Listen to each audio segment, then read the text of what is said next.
Hiya folks, it's only Friday. Congratulations on making it to the end of the week. And if you're working this weekend, thank you very much for continuing to help the world go round whilst we all have a well-earned break. If you like what I do, the subscribe button is down below. The Patreon button is also down below if you want to buy me a pint. And also, here is an appeal. If you have any hobby nightmares, send them in, because I'm down to my last 15 now. I have 15 left, and I never want to have 0 left. So send them in to the email address down below if you have any, and I'd love to read them out on the channel. Everybody eventually, unless your story is like not really a hobby nightmare or it's not very well written, every story will be read out on the channel. And if it's not very well written, I will normally get back to you and say, hey dude, I can't read this out in its current state, tidy it up. And that's as far as it's going to go on that one, to be fair. So, if you're going to buy any models, of course, over the weekend, Composite Games is your place to go. Use the promo code Northern Exile down below to get yourself 5% off at checkout. Moving on to our hobby nightmares, because I'm very, very, very busy today, and I'm just squeezing in this recording session to make sure that we have hobby nightmares for the weekend for you to go through on a Friday night. Because I know a lot of you like to drive home on a Friday. There is one guy who I'm not gonna say his name, but I know he lives in California. He drives home and he saves up he has a 2-hour drive essentially, because he works on a I think it's on a Friday. He goes a bit further out to work at a site as an architect, and on his way home he saves up all of my videos to listen to on the way home for the weekend. Isn't that cool? So thank you very much. You know who you are, if you are listening right now, which you should be. Anyway, Blood Raven says, nice bit of coffee. Blood Raven says, this story is called A Life's Work for Nothing. Okay. Titles are always good, by the way, because it gives everybody a little bit of a semblance of what's going to happen in the story. He says, this story takes place about 5 years ago, when me and my friend, who we'll call George, went to a gaming venue to play some 40k. George had his whole 3,000 point Eldar army with him. There were a bunch of old 3rd edition Outer Product models that he had built up since he started playing. George was a veteran gamer and knew his stuff, and of course he won handily. After we finished our game, George's boyfriend, we'll call him Tom, came by and we all went out for a drink. Tom didn't really get Warhammer, but he was a good guy and respected George and his lifelong love for the hobby. That's always a good partner. Good partner. Even if they don't get it, they sort of get how happy it makes you. If you ever do have a partner who doesn't really get 40k, or doesn't really get why you play with these toy soldiers, simply ask them, do you get how happy it makes me? If they say yes, then say, well, that's it then, isn't it? Argument over. Because if you love me, then you'll want me to do the hobby. And if they say no, then explain what it means to you. And then say, do you get it now? Yeah, okay, argument over. Okay, you know how happy it makes me. It doesn't do you any harm. I'm not spending our rent money on models or anything like that. So, leave me alone, sort of a thing. I literally had this conversation with, American X. Well, one of them anyway. When we had this conversation where I had the temerity with my first paycheck to get an Indomitus box set. Now, my first paycheck was not a small one. It was built up over months because they weren't paying me. The school weren't paying me for a little while. So when I got my first paycheck, I got an Indomitus box set. And because I wanted to get back into 40k, because I didn't have very many friends, and I'd met quite a few cool people in the US who were into Warhammer. So I was like, God, this is just all fitting together so nicely. So I was like, yeah, I'm going to get myself some Space Marines, and I'm just going to start playing with the easiest army I can, Space Marines, and have some fun. Cause I was feeling a bit homesick, very run down, and she was like, well, you need to save that money for, us getting a flat, getting a place, doing this, doing that. And I was like, out of this $3,000 that I've got, what am I going to need for a flat? $1,400? Okay. That means I've got like $1,900, you know what I mean? Like $1,600 left. So it's up to me if I want to spend 150 of that 16 on something for me. That just is, I'm the kind of guy, responsibilities come first, definitely. But that doesn't mean I'm going to be some sort of leper for the rest of my life and not do anything because, I feel guilty about it. Anyway, when it got to about midnight, after about 5 hours of drinking, we all knew we had reached our limit and called it a night. George and Tom lived quite close to me, and so we got the same bus. As we were about to reach our stop, something didn't quite feel right. Something was missing. George looked around frantically and panicked when he realised the worst. In his drunken tiredness, he had left his whole army behind at the bar. Poor George just broke down. Decades being in the hobby, models nearly as old as him he had worked so hard on, his entire army was gone. Well, to be fair, if it's a pub, is somebody really going to steal a load of Warhammer? Let's be honest. We called the venue and the pub we went to, and neither of them had it. Oh no. A few days later, both me and Tom told him we'd help him rebuild his army. We just needed time to get the money together, but he just turned to us and said he was done. I only saw George and Tom once more after that at a pride parade, but George wasn't very talkative. I think it really affected him permanently. Since then, I've not heard or seen anything from either of them. I hope George is okay wherever he is. Oh my god, that's horrible. Jeez. That sounds like it's crushed him. Like it seriously crushed him. Like that army must have meant a whole lot to him. Man, that sucks so bad. That sucks so bad. We've all been there. We've all lost stuff. Not entire armies, I suppose, but we've all lost stuff. My heart goes out to him. Heart goes out to him. That's horrible. That's horrible. I did lose one thing at Games Workshop when I was there, but I got away with it because my manager called up and asked another manager to go round to the... I've been at a conference for the Games Workshop, and essentially I was supposed to pick up something for the store, and I picked it all up, and then put it in a bag and left it at a train station. Got on my train, quite happily, left it there, doing what you do, you know. And they called the local Games Workshop to send the manager around to pick it up for me, which was quite good of them, and they did, and I got it all back. So you know, we got there in the end. Story 2 from the same person. This story takes place late last year, where me and a bunch of friends were having a 5,000 point 40k battle for my birthday. Number one problem there, 5,000 points is far too long. Unless you're getting paid to do Warhammer, you should not be doing 5,000 points worth of battle.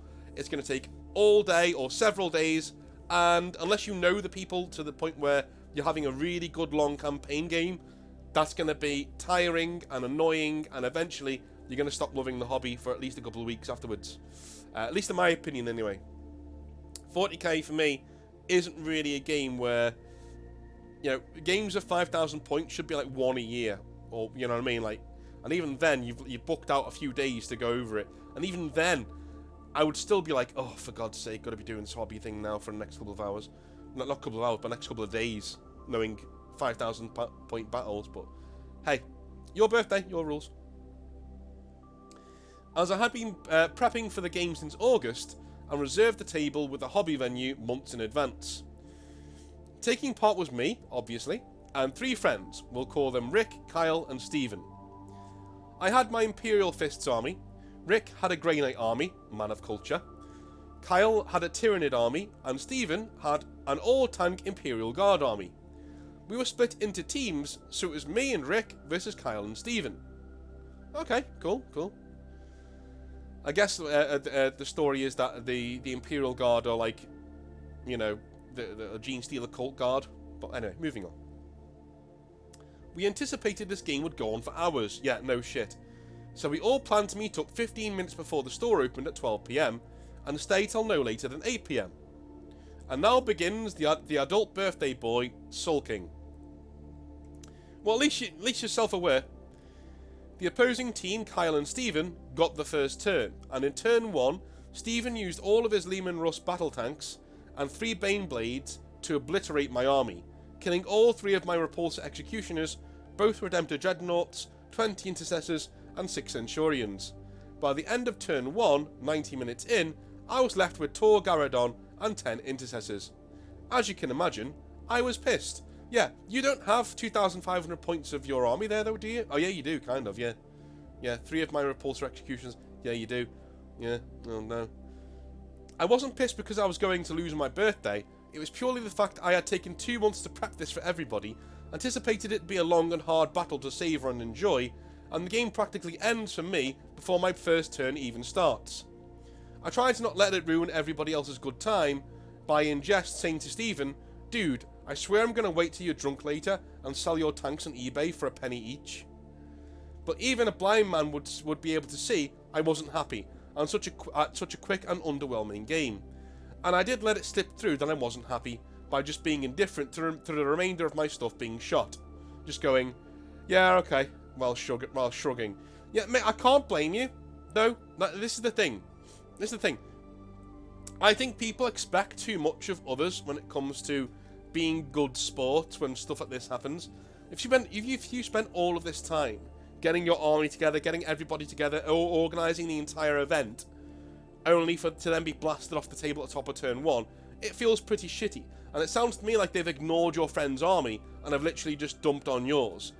This has happened to me at university and at a friend's Apocalypse game, when, I think I've said it before, in 7th edition, I took Warhammer really seriously when I got back into it, because mainly because of the people I was playing. The people I was playing were all tournament wannabes who bring really powerful lists.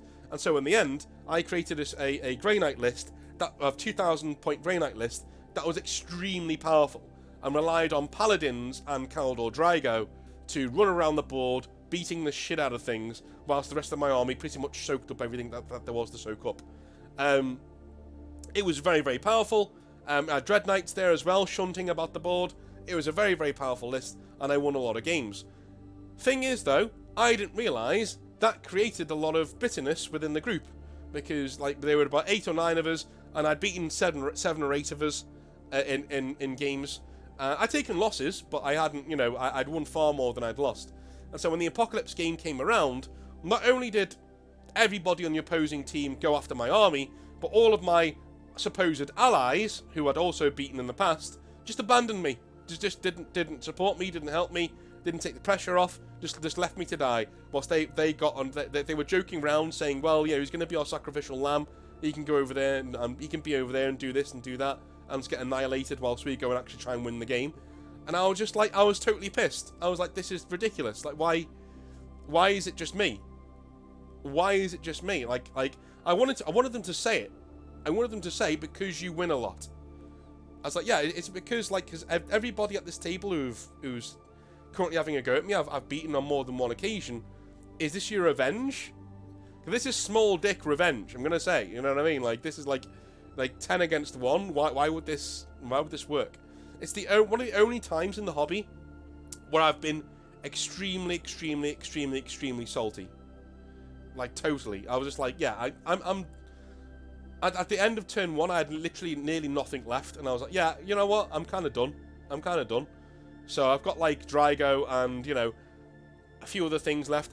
And the thing is, in turn 2, when Drago went down, they all celebrated. Even the people on my team celebrated when Drago died, and I was like, all right, okay. I had like 2 Grey Knight models left. I just packed them up and left. I was like, guys, I've got shit to do.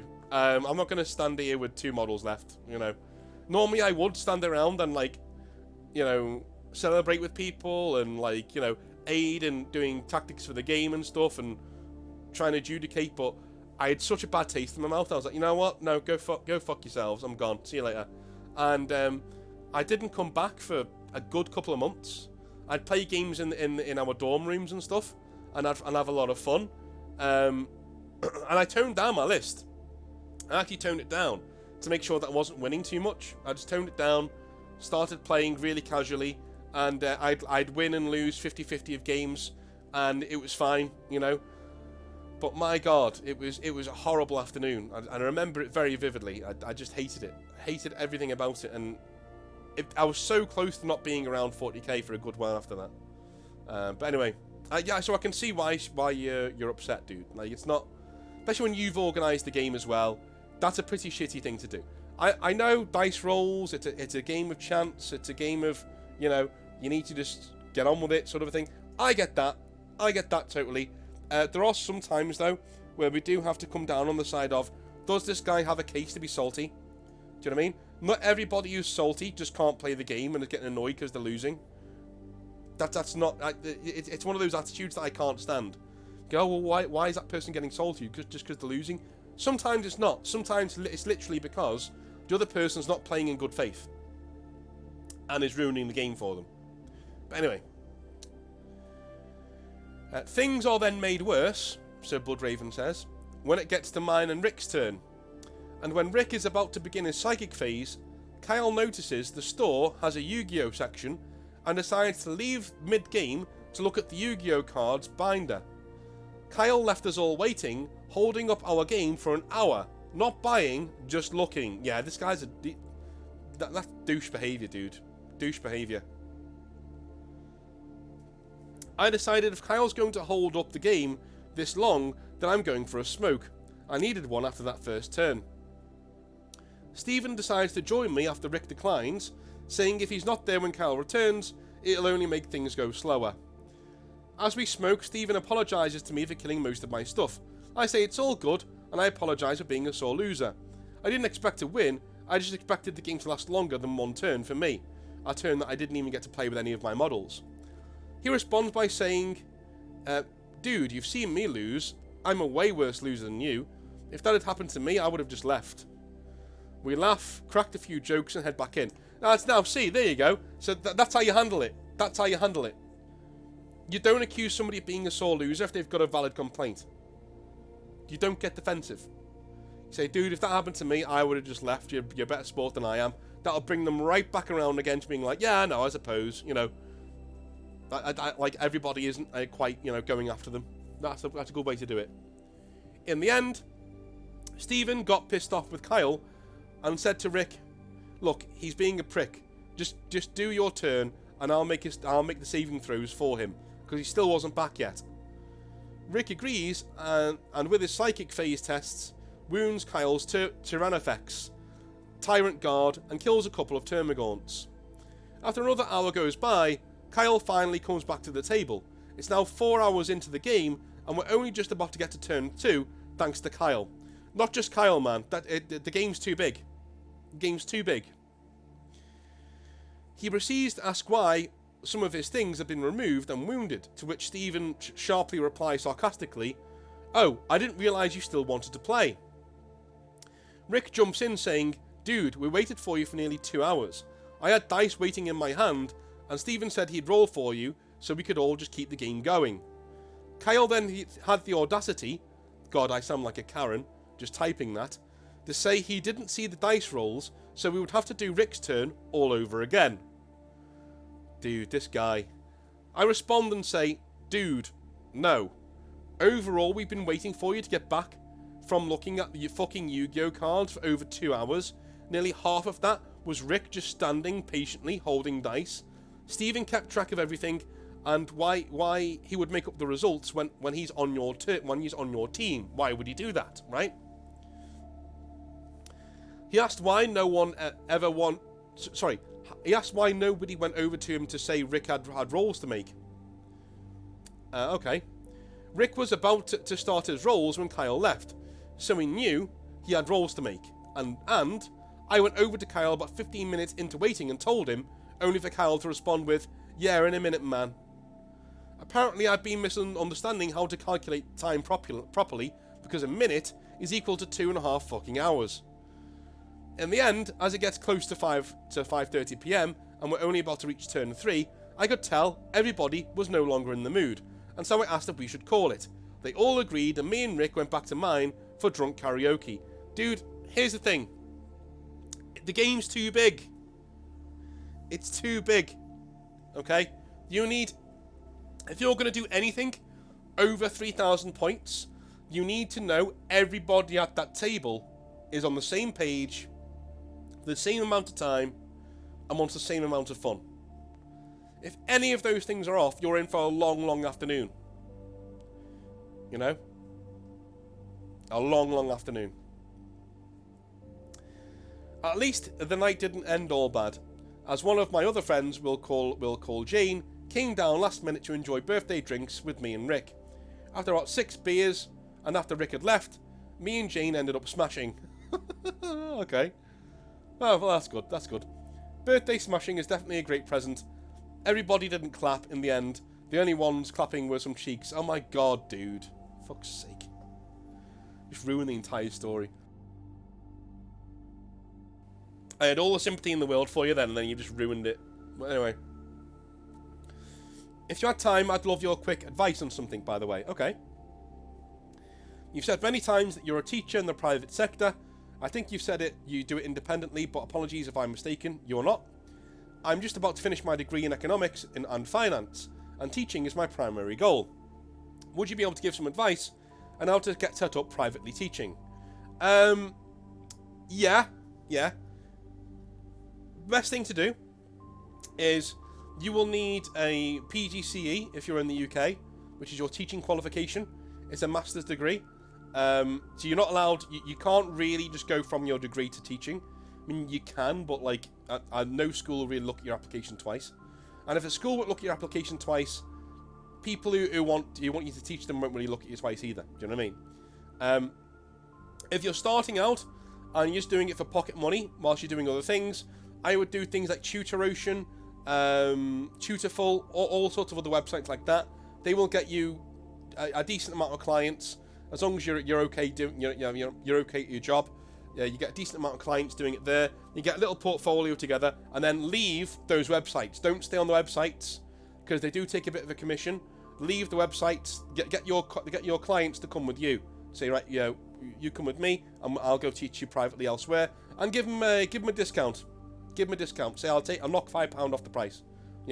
So charge £30 per hour on Tutorful or whatever, and then knock it down to £25 when you leave, and get them to come with you. Eventually, after a year or two, a year maybe, knock it up again. Once you've got your own little sector of people, like 5-6 people that you're teaching, that's good enough for about 25 grand a year, man. As long as you're teaching every week, that's good money, And then from there, you can go to schools, you can go to universities. Universities will allow you to teach, as long as they're not great. Universities will allow you to teach generally just with a degree, as long as you're a good teacher, and they will give you a trial run. Any university worth their salt, you're going to need a master's degree in either education or the field that you're teaching to even get your foot in the door. So a master's is next for you. Next thing for you is a master's degree, and then go on from there and learn what you're doing. But anyway, if you want any more advice, just email me and I'll send it to you. No problem. Brady Core says, Ayo North, Brady here from South USA. Hey man, how's it going? I'm a teacher here in the US, and recently I set up a Warhammer club for me and my students, which has gone insanely well. Well, until recently, that is, anyway. We were having tournaments, we were getting kids into the hobby, and generally they were using mostly of my models, because I have several 1,000-point armies that I bring into work. That's pretty cool.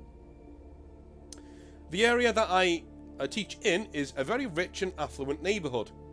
So, money really isn't an issue for parents around here to get their kids into Warhammer, and so I figured this would be one hell of a great success. The only problem is, the parents don't really like their kids doing Warhammer when they started coming home and asking for models for birthdays and things. Oh, okay. They think it will distract them from their studies and actually getting jobs at a later date. A few of the parents have brought up how a lot of the art looks satanic, or that it's going against their values as a family. So, recently, I fought my case. I talked to several parents and tried to make them see the light privately, and by explaining how good the hobby is for kids going forwards. And finally, after many of the kids told me they really wanted to do Warhammer and their parents weren't letting them still, I sent an open letter out to the parents. Ooh. Be very careful that you're not getting done for doxing or anything. Not doxing, but, spamming. Yeah, be very careful. A few days later, I was brought into the head teacher's office, where I was basically told, contacting parents like this was a huge problem for the school. You can't just send them unsolicited letters without being asked to first. If I carried on down that path, I was told, I shit you not, that I would lose my job. Wow. I'm doing pretty well myself financially, and I have a lot of free time beyond school marking and things, because we're in a private school, and they tend to keep the workload quite low. Bloody hell, lucky guy. I'm single, I've got a lot of time on my hands. What the hell do I do about the situation? Cheers, Brady. Yeah, that is a hobby nightmare and a half. That is a hobby nightmare and a half. The thing is, guy, if you're in a quite conservative neighbourhood, there isn't very much you can do. And people are not going to like my answer here. Because everyone's like, the hobby is great, man. Fucking, just get on with it, man. Just teach it anyway. It's so amazing. Yeah, we know it's amazing, guys. We know it's amazing. Parents do not. Parents have no idea how amazing it is. It's more important that Brady keeps his job than he gets people into Warhammer. Let's be honest. If you've been told to do something, Brady, my old son, just do it. Just do it. Don't send them emails. Don't do anything to do with the school that has Warhammer involved in it. Don't do anything, right? Okay, cool.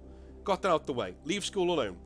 Best thing for you to do, if you're quite affluent and you have a lot of time, set up your own hobby club away from the store where beginners are welcome. Okay? Where beginners are welcome. And put a poster up in your classroom somewhere saying, hey, we have a Warhammer club, it's here, you can come bring your army and have some fun, right? And leave it there. If people ask about it, tell them about it, tell them where it is, tell them when it is, and leave it at that.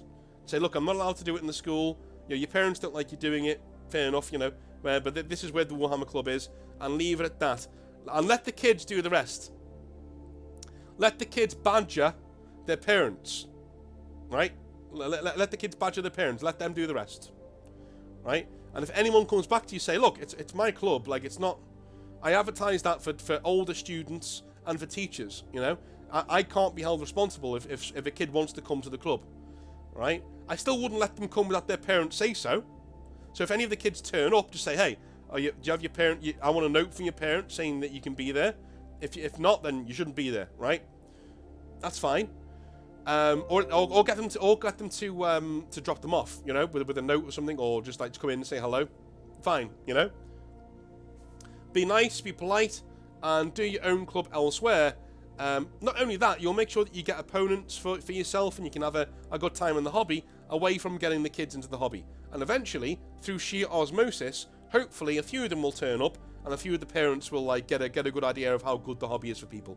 If not, no harm done. You put a poster up, and even say on the poster, by the way, for teachers and students of a certain age and above, right? And make sure the age is above the kids who have already been asked in the Warhammer Club, you know what I mean? So if they're younger kids, make sure it's like, you know, later on kids, you know, that kind of a thing. Because you want legs to stand on here. Because if the parents come back and say, they're still talking about Warhammer, he's still doing clubs, you can say, look, I'm doing it outside of the school. The kids aren't allowed to be there. This is an advertisement for teachers and all that kind of a thing. Nothing to do with them at all, you know.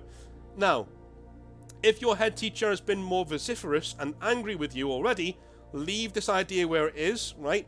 Do the same thing that I've told you to do with the Warhammer Club, but don't use a poster, all right? Don't use a poster. Don't even tell anybody about it. Just get on with it. Create your own space to go and do your hobby, okay? Do not lose your job for Warhammer. It's not fucking worth it. And it seems like you have a really nice, cushy job there. So please, don't endanger your job. Don't endanger your livelihood. It's not worth it. Just get on with it and do your own thing, okay? Because parents, I'm afraid, have the final say when it comes to their kids. I know, shock horror. I know it's going the other way in America, where teachers are sort of trying to take over for parents and essentially stepping in and telling kids shit that they shouldn't be telling them. About all sorts of things, whether it be, you know, sexual intercourse or